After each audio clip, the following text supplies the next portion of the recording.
नमस्कार साथियों, दूरदर्शन रायपुर के इस विशेष कार्यक्रम खेल खिलाड़ी में आप सभी का स्वागत है। हमारे साथ आज स्टूडियो में मौजूद हैं छत्तीसगढ़ क्रिकेट के एक बहुत ही प्रसिद्ध बल्लेबाज जो तीसरे चौथे नंबर पर बल्लेबाजी करते हैं और इन्होंने red ball cricket, white ball cricket में अपने आप को साबित किया है और पिछले वर्ष इनका चयन छत्तीसगढ़ की ओर से दिलीप ट्रॉफी में भी हुआ था और वहां से इनकी टीम चैंपियन बनकर भी निकली है। ये है हमारे साथ संजीत देसाई जो कि भिलाई से आते हैं और ज़्यादा जानकारी के लिए हम इन्हीं के पास ले चलते हैं आपको। स्वागत है संजीत आपका।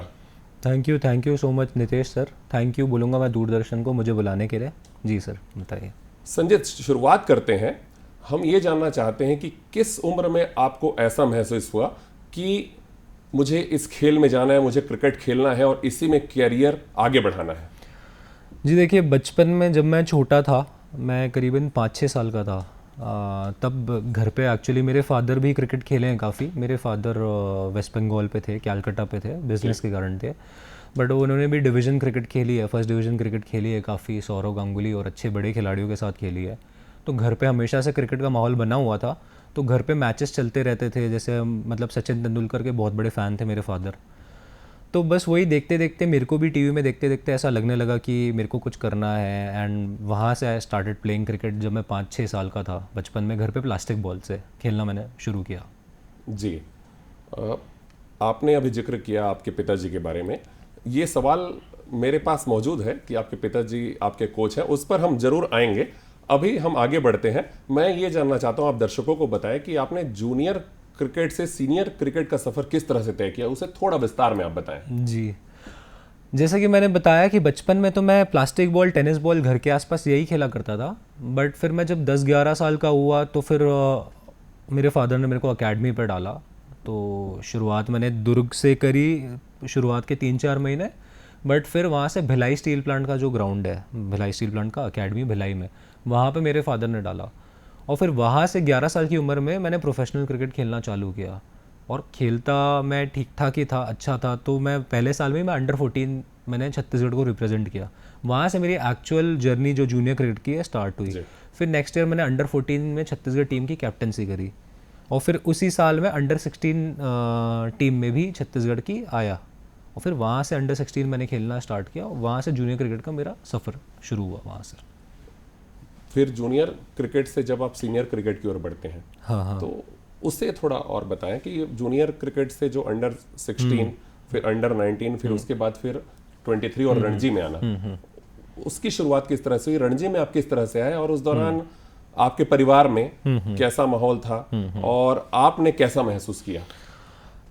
जी देखिए, रणजी ट्रॉफी क्रिकेट का एक डिस्टिंक्शन है। जैसे कि हम बोलते हैं कि मतलब बचपन से हर किसी ने यही बोला था कि एक रणजी ट्रॉफी खिलाड़ी है वो, तो मतलब आप क्रिकेट में आपने कुछ किया, लाइफ में सक्सेसफुल हुए। तो रणजी तक का तो मैंने ऐसा कुछ सोचा नहीं था कि मैं कभी खेल भी पाऊंगा या नहीं। मैं खेलता था, एज ग्रुप क्रिकेट में खेलता था।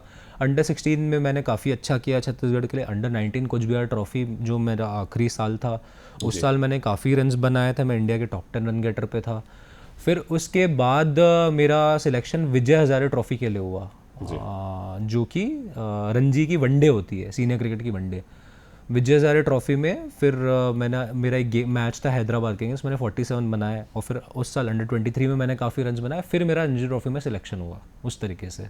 तो घर पे माहौल तो ऑब्वियसली हर कोई बहुत इमोशनल था कि क्योंकि सबको यही लगता है कि घर में बहुत ही एजुकेशन वाला माहौल है। मेरी 2 सिस्टर्स है, बड़ी सिस्टर्स है। एक सिस्टर मेरी साइंटिस्ट है यूके में, दूसरी सिस्टर मेरी यूएस में है। तो सब पढ़ाई में बहुत अच्छे हैं। तो मैं क्रिकेट खेल रहा था, मैं कुछ कर पाऊँगा या नहीं कर पाऊँगा। तो जब मैं रणजी ट्रॉफी के लिए सिलेक्ट हुआ तो ऑब्वियसली घर पे माहौल काफ़ी ये था कि हाँ चलो, कि इसने लाइफ में कुछ किया, ऐसा था। जी बिल्कुल, बहुत अच्छी बातें आपने बताई। आपने जो जवाब दिया है उससे मेरे 1-2 सवाल और निकल कर आ रहे हैं सामने, एक एक करके उस पर आते हैं। जी, शुरुआत करते हैं। आपने हैदराबाद के एक मैच का जिक्र किया। हाँ। ऐसा हमें जानकारी मिली है कि हैदराबाद में जो मैच खेला गया था उसमें सामने वाली टीम के कप्तान अंबाती रायडू थे। जी, और आपको कुछ गलत तरीके से आउट दे दिया गया था। जी। वो क्या हुआ था, उसे आप अपनी ज़बानी बताएं। जी देखिए, वो जो हैदराबाद वाला मैच था मेरा डेब्यू इनिंग था मैं डेब्यू ही कर रहा था विजय हजारे ट्रॉफी की, और मैं उसमें बैटिंग करने गया। अंबाती रायडू कैप्टन थे उस टाइम। अंबाती रायडू बड़े स्टार थे उस टाइम इंडिया में, काफ़ी रन्स बना रहे थे इंडिया के लिए और आईपीएल में। तो और मोहम्मद सिराज भी खेल रहे थे वो वाला मैच। जी। तो वो वाले मैच में ऐसा हुआ, मैं बैटिंग कर रहा था, हमारी छत्तीसगढ़ की सिचुएशन बहुत अच्छी नहीं थी, बट मैं 30 रन पे बैटिंग कर रहा था, और जो अंपायर थे वो भी इंटरनेशनल अंपायर थे, अमीश साहिबा। तो एक लेफ्ट आर्म स्पिनर है मेहदी हसन, उन्होंने मुझे बॉल डाली, मैंने स्वीप लगाया, मेरा इनसाइड एज लग के पैड पे लगा बॉल मेरे को, और अमीश साहिबा जो इंटरनेशनल अंपायर है उन्होंने उंगली उठा दी, आउट। तो मैं वहाँ काफ़ी डिसअपॉइंट हो गया, क्योंकि बच्चा भी था, मैं 19 साल का ही था, और मैं ये था कि मेरा पहला गेम था, और मैं बड़े बड़े स्टार्स थे, अब सबके सपने रहते उस टाइम। तो मैं बहुत ही डिसअपॉइंट होकर एकदम मुंडी नीचे करके, मेरे मतलब लिटरली आंखों से आंसू ही आ गए कि यार ये क्या उठ दिया आपने करके। तो मैं आउट होके जा रहा था, मैंने 38 सर्कल क्रॉस भी कर दिया था, और सामने वाला बैट्समैन थे, अगले बैट्समैन थे पंकज राव, वो अंदर भी आना चालू कर गए थे। बट अंबाती भाई ने मुझे रोका और मुझे पूछा कि बैट लगा था आपका? मैंने कहा भैया बैट लगा था करके। तो उन्होंने अमीश साहिबा सर को बोला कि ये आपने क्या डिसीजन दिया, आप इसे रिवर्स करो और इसे वापस बैटिंग कराओ, क्योंकि इसका बैट लगा है। तो उस तरीके से मुझे वापस बैटिंग कराई गई, और फिर मैं हालांकि आखिरी विकेट आउट हुआ 47 रन्स पे, बट वो उनका गेस्चर बहुत ही अच्छा था, और उसका पूरा मीडिया और पूरे इंडिया में उनका वो कवरेज फैला था कि उन्होंने इस तरीके से मेरे को रिकॉल किया था उस मैच में। उनका बहुत ही अच्छा जेस्चर था, और जैसा उनके बारे में सुना है, बहुत ही मूडी इंसान है, और बट बहुत ही फेयर इंसान है, ये मुझे फील हुआ। बिल्कुल, ऐसा जो जेस्चर, ऐसा इंसिडेंस अगर मैदान में होता है, और एक युवा खिलाड़ी जब मैदान में इस तरह से उन्हें रिस्पांस मिलता है एक सीनियर खिलाड़ी से, तो निश्चित तौर पर एक सीख भी मिलती है कि हमें भी इसी तरह से आगे बढ़ना है। मुझे ऐसा लगता है बिल्कुल आपको भी ये सीख मिली होगी कि जब आप सीनियर हो जाएं तब जूनियर खिलाड़ी को किस तरह से आप ट्रीट करें, किस तरह से उनके साथ बिहेव करें। जी ज़रूर, मुझे ऐसा लगता है कि खाली क्रिकेट ही नहीं, ज़िंदगी में आपको कुछ भी बड़ा करना ना, तो आपको एक अच्छा इंसान होना बहुत ज़रूरी है। शुरुआत ही वहाँ से होती है, क्योंकि लॉन्ग रन में ना ये सारी प्लस माइनस होती हैं चीज़ें। आप शॉर्ट रन पे ऐसा है कि आप ख़राब, तो अच्छा इंसान होना बहुत ज़रूरी है। उन्होंने कुछ नहीं, उन्होंने इंसानियत दिखाई, उन्होंने यही देखा कि मैं भी इसकी जगह होता तो मुझे भी कैसा फील होता, तो उन्होंने यही किया। मैंने भी काफ़ी अपने मैचेस में जहाँ मैं कैप्टन रहा हूँ, हमारे जो सिलेक्शन गेम्स होते हैं बहुत से, क्योंकि करियर जुड़े हुए हैं उसमें, अगर कोई अंपायर गलत डिसीजन देता और वो बैट्समैन आउट नहीं होता, तो मैंने भी काफ़ी बार बुलाया है बैट्समैन को वापस बैटिंग करने। हालांकि उस चीज़ के लिए क्रिटिसिज्म भी होती है कि अंपायर ने डिसीजन दिया, ये है वो है, ऐसा है वैसा है, बट मुझे ऐसा लगता है कि उस टाइम में जो भी ह्यूमैनिटी के नाते जो भी सही है वो चीज़, वो स्टेप लिया, अंदर से जाती है वो चीज़। तो बिल्कुल बहुत ही, इसलिए शायद वो अंबाती रायडू है, इसलिए उस लेवल में है क्योंकि वो अच्छे इंसान है। तो बस मैं तो उसी चीज़ पे बिलीव करता हूँ कि इंसान अच्छा बनूंगा, बाकी खिलाड़ी तो मैं बन ही जाऊँगा। बिल्कुल, काफ़ी अच्छी बात बताई संजीत ने हमें। संजीत, आगे बढ़ते हैं। मैं आपसे ये जानना चाहता हूँ कि आपके पिताजी क्रिकेटिंग बैकग्राउंड से आते हैं, आपने कुछ देर पहले उसका जिक्र भी किया जी। और भिलाई की टीम के वो कोच भी हैं, कोचिंग भी उन्हें प्रदान करते हैं और आपको भी कोचिंग प्रदान करते हैं। तो आपके पिता के अनुभव का किस तरह से आपको सहयोग मिला, ये जानना चाहते हैं। जी बिल्कुल, एक्चुअली मेरे फादर क्रिकेट खेलते थे, और बट बिजनेस करते थे। हमारा लाइक स्टील का बिजनेस था कलकत्ता से, वो करते करते हम भिलाई स्टील प्लांट पे हम सप्लाई करते थे। तो फिर वो वहाँ से इधर शिफ्ट हो गए, क्योंकि उन्होंने बीच में कुछ रूल निकाला था कि यहाँ के लोकल मैन्युफैक्चरर्स को हम ये करेंगे। तो वो पूरी तरीके से एकदम जिस लेवल पे पहुँचना चाहते थे वो नहीं पहुँच पाए, क्योंकि उन्होंने बिज़नेस को प्रायोरिटी दी। बट हाँ, ऑब्वियसली क्रिकेट इतनी खेली थी उन्होंने कि वो एक्सपीरियंस का मुझ पे भी बहुत चीज़ आया। मुझे बैटिंग बचपन से, मेरा पूरा फाउंडेशन मेरे फादर ने सिखाया, और मेरे फादर भिलाई क्रिकेट एसोसिएशन से भी जुड़े रहे, और वो 8 साल से पिछले कोच भी हैं मेरे फादर भिलाई क्रिकेट एसोसिएशन के। तो वो एक्सपीरियंस मुझ में और बच्चों में काफ़ी आता ही है, मतलब वो एक्सपीरियंस तो है ही है, उसका तो बहुत बड़ा योगदान है, मैं हमेशा से ये बोलूँगा। बिल्कुल, परिवार में ही पिताजी कोच हैं और उसका अनुभव संजीत को हमेशा मिलता रहा है। संजीत, आगे बढ़ते हैं। पिछले 3 सीजन से बल्लेबाजी में आपका परफॉर्मेंस काफ़ी शानदार रहा है, ज़बरदस्त रहा है, ये कहना चाहिए जी। और आप एक तरह से डोर नॉक कर रहे हैं, दरवाजा खटखटा रहे हैं भारतीय टीम का। जी। किस तरह से इसे देखते हैं, और ये इंतजार की घड़ी थोड़ी लंबी भी होती जा रही होगी, मुझे ऐसा लगता है, इसे किस तरह से आप देखते हैं? जी देखिए, छत्तीसगढ़ स्टेट तो बडिंग स्टेट है। पहले एमपी हुआ करता था, एमपी से सेपरेट होकर छत्तीसगढ़ बना। एमपी से राजेश चौहान जी हैं जिन्होंने इंडिया के लिए काफ़ी खेला, हमारे भिलाई से आते हैं वो भी। बिल्कुल। फिर अभी छत्तीसगढ़ को एफिलिएशन मिला 2016-17 पे, अभी उसके बाद पिछले 3 सीज़न में मैंने बहुत रन्स बनाया छत्तीसगढ़ के लिए। मेरा काफ़ी इंडिया पे नाम चला उस चक्कर में कि ये है, लंबे फॉर्मेट में मैंने काफ़ी रन्स बनाए। तो बस यही है कि मैंने last to last season 700 run किए, उसके लास्ट सीज़न 500 रन किए, अभी पिछले सीज़न फिर मैंने तीनों फॉर्मेट में लाके 500 रन किए। तो रन्स तो मैं काफ़ी लगा रहा हूँ। इंडियन सिलेक्टर्स जो हैं दिलीप ट्रॉफी में मुझसे बात भी करते हैं काफ़ी। बट यही है, छत्तीसगढ़ छोटा स्टेट है अभी हमको इसको और आगे लेकर जाना है, हमको मैचेस जिताने हैं, हमको क्वालिफायर्स खेलने हैं, हमको फाइनल्स खेलने हैं, हम चैम्पियन होंगे तो हमारे यहाँ से प्लेयर्स और इंडिया के लिए खेलेंगे। तो बस यही है, छत्तीसगढ़ को जिताना है, क्वालिफाई कराना है, फाइनल खेलना है, फाइनल जीतना है, यही माइंड में है। तो इंडिया तो मैं ऑटोमेटिक खेलूंगा ही खेलूंगा। और बस इंतज़ार की घड़ी और लंबी होते जा रही है, ऑब्वियसली होते जा रही है। अब जैसे कि आईपीएल है, बहुत ही लोकप्रिय फॉर्मेट हो गया आज की डेट में जी। आईपीएल। T20 फॉर्मेट है, तो अभी तीनों फॉर्मेट खेलना है एक डोमेस्टिक प्लेयर को, वहाँ से खेलना तो वो बहुत ही डिफ़िकल्ट होता जा रहा है। बट मैं इसी चीज़ पे बिलीव करता हूँ कि जो भी फॉर्मेट खेलूँ उसको ज़ोर से खेलूँ और उसको फॉर्मेट के हिसाब से खेलूँ।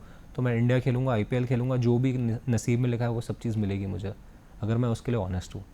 जी बिल्कुल, काफ़ी अच्छी बात आपने बताई। आगे बढ़ते हैं संजीत। पिछले वर्ष दिलीप ट्रॉफी में आपका चयन हुआ। मुझे जहाँ तक याद आता है छत्तीसगढ़ से सिर्फ 2 ही खिलाड़ियों का चयन हुआ था, जिसमें एक आपका नाम था। जी और जिस टीम में आपका चयन हुआ वो टीम चैंपियन भी बनी, रजत जी पाटीदार की कप्तानी में, जो अभी आईपीएल में आरसीबी के भी कप्तान हैं। जी तो कैसा रहा अनुभव, ये इस बारे में आप बताएं। जी देखिए, अनुभव तो बहुत ही अच्छा था, क्योंकि दिलीप ट्रॉफी आपके पूरे देश में टॉप 45 प्लेयर्स आपके सिलेक्ट होते हैं। टॉप 45 प्लेयर्स हैं, क्रीम 45 प्लेयर्स के बीच में आप खेलते हो।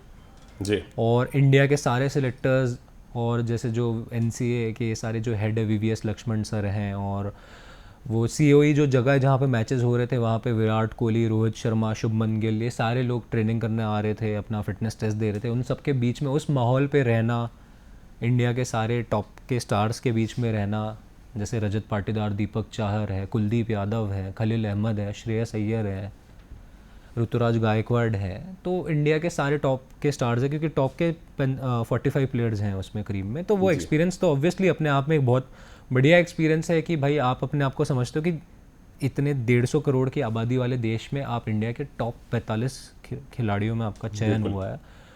और क्रिकेट जैसे स्पोर्ट में जो आज की डेट में रिलीजन है इंडिया में, तो अपने आप में बहुत ही गर्व वाली चीज़ है वो। और हम चैम्पियन हुए, सेंट्रल जोन हम चैम्पियन हुए दिलीप ट्रॉफी में। तो बहुत ही बढ़िया माहौल था और बहुत सी चीज़ें सीखने को मिली कि किस तरीके से अपने आप को कैरी करना है, किस तरीके से कॉन्फिडेंस लेवल हाई रखना है। जैसे श्रेयस अय्यर की मैं बात करूँगा, मैं हर रोज़ मैच में होटल, मतलब हम जैसे ही पहुँचते थे उसके बाद मैं उनके साथ जिम किया करता था, उनके साथ मैं पूल सेशन किया करता था, उनके साथ मैं काफ़ी समय बिताता था।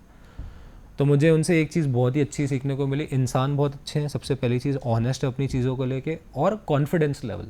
ज़िंदगी में सेल्फ बिलीव से ऊपर कुछ भी नहीं है। मतलब आपको अपने आप पे फेथ और बिलीव किस तरीके से रखना है, क्योंकि श्रेयस अय्यर के लिए भी काफ़ी सारी चीज़ें हुई कि इंडिया में उनका सिलेक्शन नहीं हो रहा है। आईपीएल में वो कैप्टन है, जिताए जा रहे हैं, लेकिन इंडिया के सिलेक्शन नहीं हो रहा है। बट जिस लेवल का सेल्फ बिलीफ उस इंसान को खुद पे है, खुद पे जो भरोसा है, वो बहुत ही सीखने लायक चीज़ थी वो चीज़। बिल्कुल, काफ़ी अच्छा अनुभव, काफ़ी कुछ सीखने को मिला संजीत को, जो दिलीप ट्रॉफी का जो वो कारवा था उस दौरान। आगे बढ़ते हैं। संजीत, ये जो आपसे जानना चाहता हूँ कि आप लंबे बाल रखते हैं जी। और ऐसा मैंने सुना है कि बहुत बार आपको इस वजह से ट्रोल होना पड़ता है। सेम थिंग हमने जब MS धोनी टीम में आए थे, भारतीय टीम में, उनके साथ भी ये बात सुनाई पड़ी थी और कई बार चयनकर्ताओं ने भी उन्हें टोका था। ऐसा हमने उस दौरान भी अनुभव किया था। जी इस पर आप क्या कहेंगे? जब ट्रोल होते हैं तो आपका क्या रिस्पांस होता है, या फिर आप चुप रहना ही ज़्यादा बेहतर समझते हैं? जी, इस पे रिस्पॉन्स तो कुछ नहीं होता, चुप रहना ही बेहतर समझता हूँ मैं। ऐसा नहीं है, देखो मैं अच्छे घर से आता हूँ और हमारी लाइफस्टाइल डिसेंट है, हम अच्छे एजुकेटेड बैकग्राउंड से आते हैं। मैं पहले छोटे बाल रखता था, बहुत सारे हेयर स्टाइल्स रखता था, मेरे को शौक है, बोर हो गया था तो फिर मैंने बाल बढ़ा लिए, लंबे बाल कर लिए। तो अभी लंबे बाल में ये है कि क्या है, कुछ लोग मेंटालिटी, जो छोटी मेंटालिटी होती है उसका कुछ आप कर नहीं सकते, उसका कोई तोड़ नहीं है। अभी रजत पाटीदार भी लंबे बाल रखते हैं, ये भी रखते हैं, तो बोलेंगे कि वो रजत पाटीदार है। अभी ये इंडिविजुअल चॉइस है। ग्राउंड पे सबसे ज़्यादा मेहनत करते हुए भी मैं दिखता हूँ, अपने रूटीन्स भी सबसे ज़्यादा फॉलो करते हुए मैं दिखता हूँ। तो मैं किसी से क्यों, कोई मुझे क्यों बोलेगा कि आपको बाल कटाने हैं, आपको ये, कि ये कोई स्कूल थोड़ी चल रहा है। ये मेरी चॉइस है, मुझे पसंद है अच्छा दिखना, अच्छा कॉन्फिडेंट फील करना, जो मुझे कॉन्फिडेंट फील कराती है। तो इस चीज़ में मैं कुछ बोलता तो नहीं, चुप रहना ही पसंद करता हूँ। बट अगर आप मुझसे ये चीज़ पूछेंगे तो ये मेंटालिटी की बात है कि मैं मेहनत भी सबसे ज़्यादा कर रहा हूँ, मैं अपना 100% भी दे रहा हूँ, तो मैं क्यों अच्छा ना दिखूँ जब भगवान ने मुझे वो चीज़ दी है। तो बस मैं इस चीज़ पे बिलीव करता हूँ। जी, काफ़ी अच्छा आपने अपना ये किस्सा बताया है। आगे बढ़ते हैं संजीत, हम ये जानना चाहते हैं कि जैसे आपने कुछ समय पहले बताया था कि आपकी सिस्टर साइंटिस्ट हैं, जी उन्होंने हायर स्टडीज़ में बहुत अच्छा किया तभी वो साइंटिस्ट बनी है। जी। आपकी स्टडी किस तरह से हुई इस क्रिकेटिंग कैरियर के दौरान और किस तरह से आपने अपनी पढ़ाई को मैनेज किया, ये जवाब बिल्कुल हमारे सभी दर्शक जानना चाहेंगे। क्योंकि जब आप एक खिलाड़ी के तौर पर अपने आप को मैदान में आजमाते हैं तो उस दौरान आपकी पढ़ाई का भी एक गोल्डन पीरियड होता है। बिल्कुल। तो उसे किस तरह से मैनेज करें हमारे जो युवा साथी हैं? जी देखिए, मेरी मदर एजुकेशन को लेके हमेशा से बहुत ज़्यादा स्ट्रिक्ट रही हैं। वो भी खुद काफ़ी उन्होंने अच्छी पढ़ाई करी हुई है, वो लॉरेटो कैलकटा से पढ़ी हुई है। मेरी सिस्टर जैसे कि आपने बोला साइंटिस्ट है, वो यूके में साइंटिस्ट है, कैम्ब्रिज में। मेरी दूसरी सिस्टर भी यूएस में। तो पढ़ाई को लेके बहुत ही ज़ोर का माहौल है मेरे घर पे।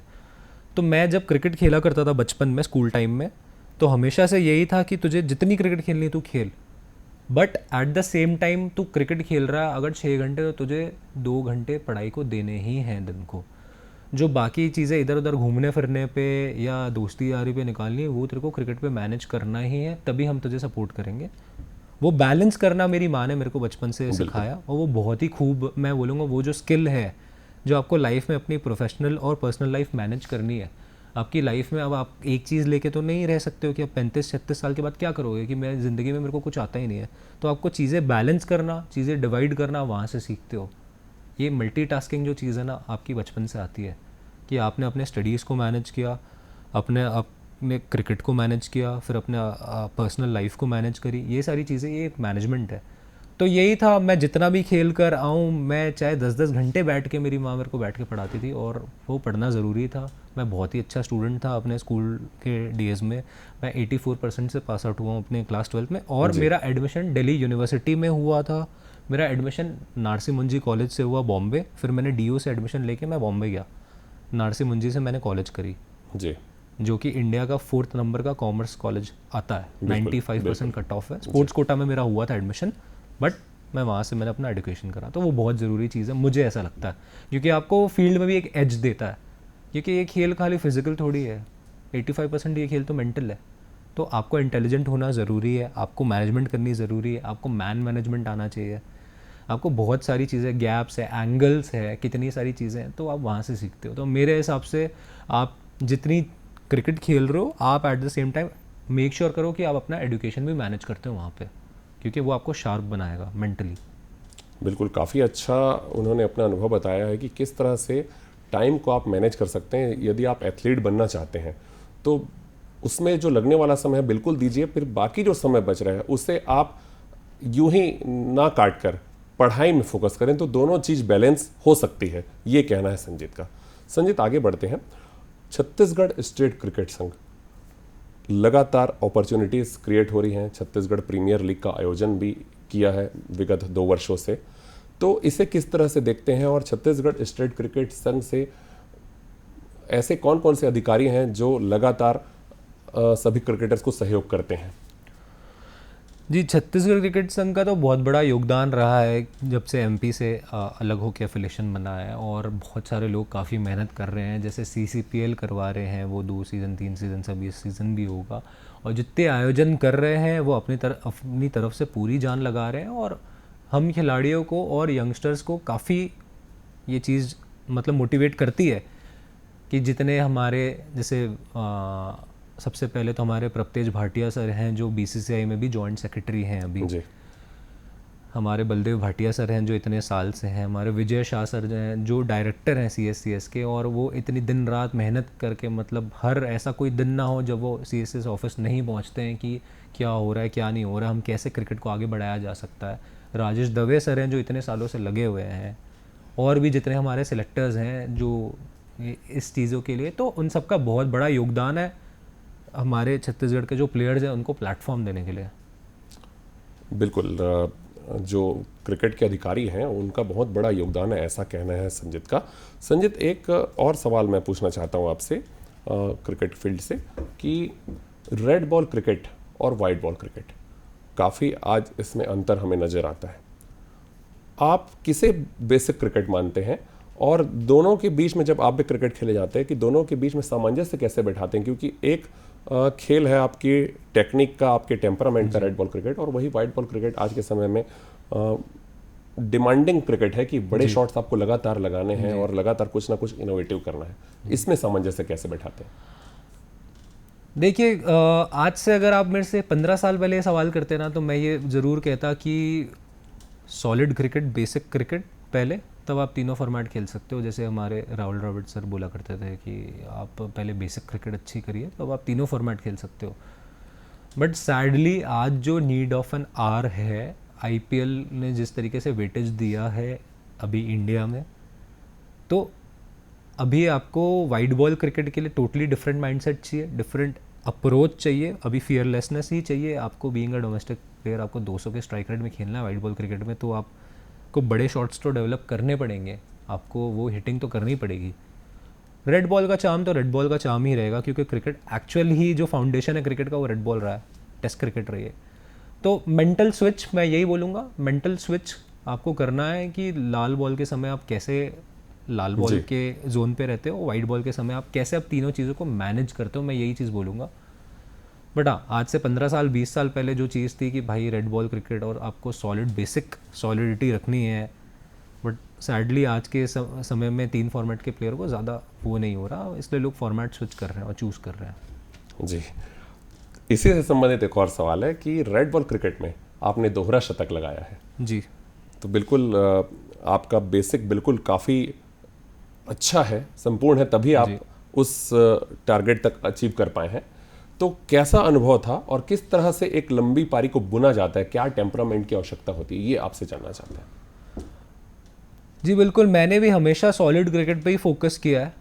ऐसा नहीं है कि लंबे शॉट, अभी जैसे लंबे शॉट भी काफ़ी मैं लगाता हूँ। मैं यही फॉर्मेट के हिसाब से खेलना, मैं हमेशा से यही सोचता हूँ। विराट कोहली को अपना आइडल मानता हूँ कि तीनों फॉर्मेट में कैसे स्विच करते हैं अपने आप को जी। कि जब लाल बॉल खेलते तो उतनी सॉलिडिटी से खेलते हैं, सफ़ेद बॉल खेलते तो उतनी सॉलिडिटी से खेलते हैं।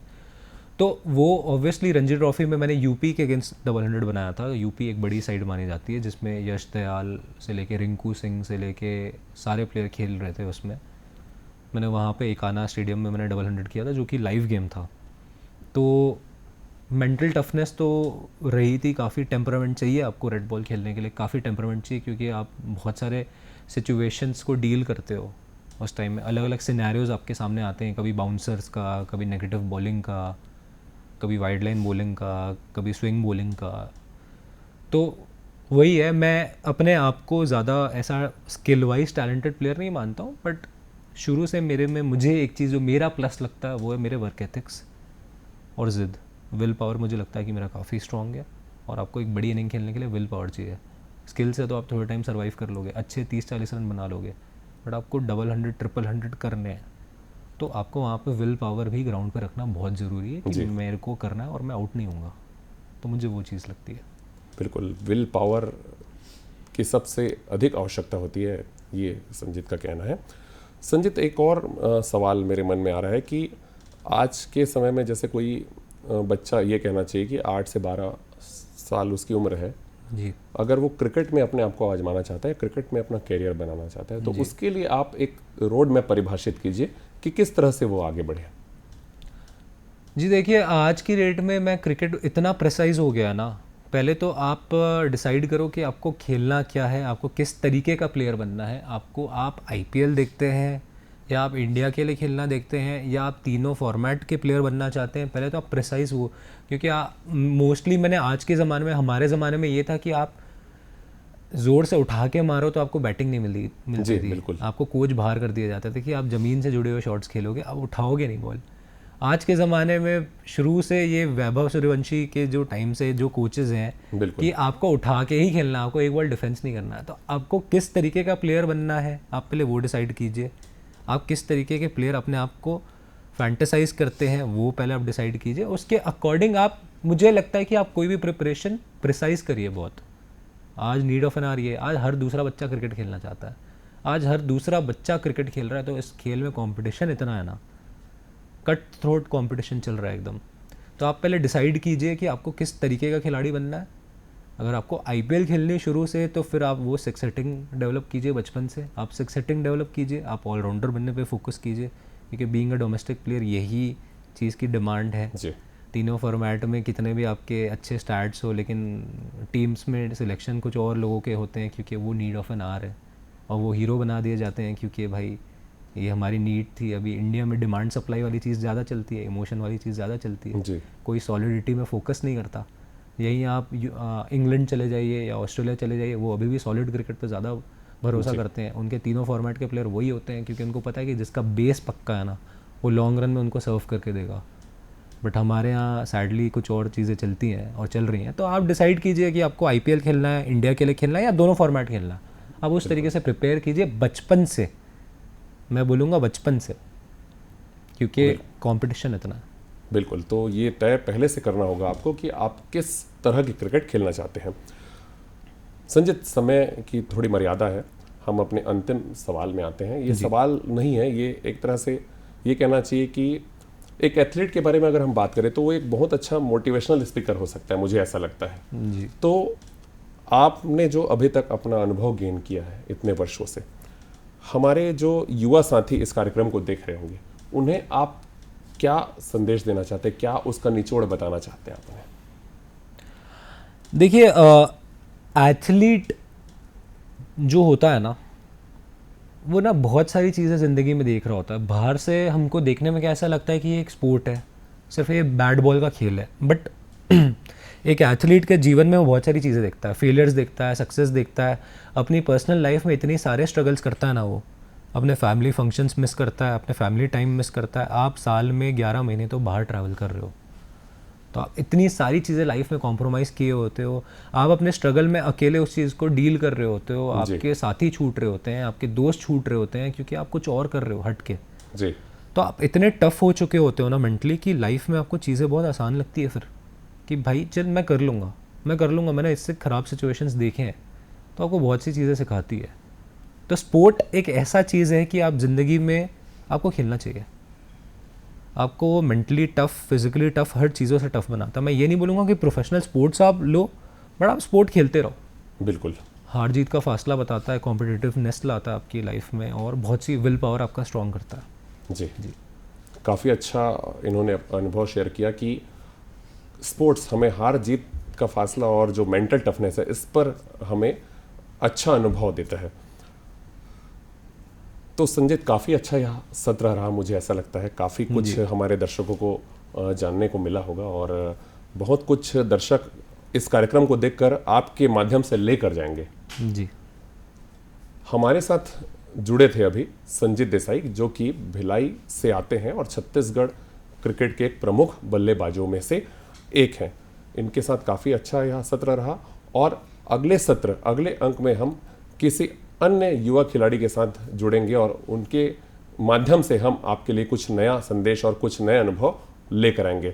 संजित, आपको मैं बहुत बहुत धन्यवाद करता हूं, इस कार्यक्रम में आप हमारे साथ जुड़े। Thank you so much sir, thank you. और अगले कार्यक्रम में हम आपसे फिर मुलाकात करेंगे, तब तक के लिए मैं इजाज़त चाहता हूं। नमस्कार।